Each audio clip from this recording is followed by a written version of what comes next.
বেশ কিছুদিন ধরে কলকাতার বাইরে ছিলেন অভিনেতা জয়জিৎ মুখোপাধ্যায়। প্রথমে পুরীর জগন্নাথ মন্দির দর্শন, এরপর ভাইজ্যাক সফর।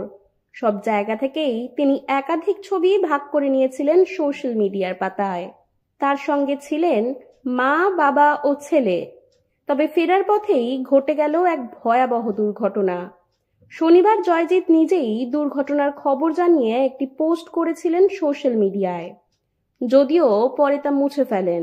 দুর্ঘটনার প্রসঙ্গে জয়জিৎ বলেন, আমার গাড়ি আর একটা লরি দুটোই খুব স্পিডে চলছিল। হঠাৎ লরিটা এমনভাবে সাইড চাপে যে আমাদের অ্যাক্সিডেন্ট হয়। চোট লাগে ঠিকই, তবে এখন ঠিক আছি। কপাল জোরে বেঁচে গিয়েছি।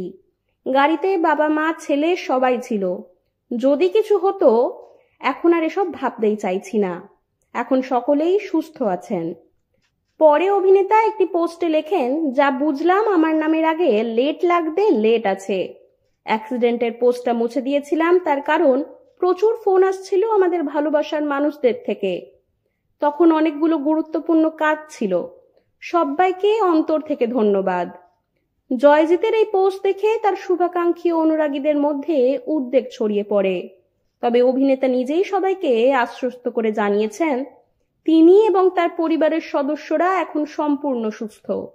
বর্তমানে তারা সপরিবারে কলকাতায়।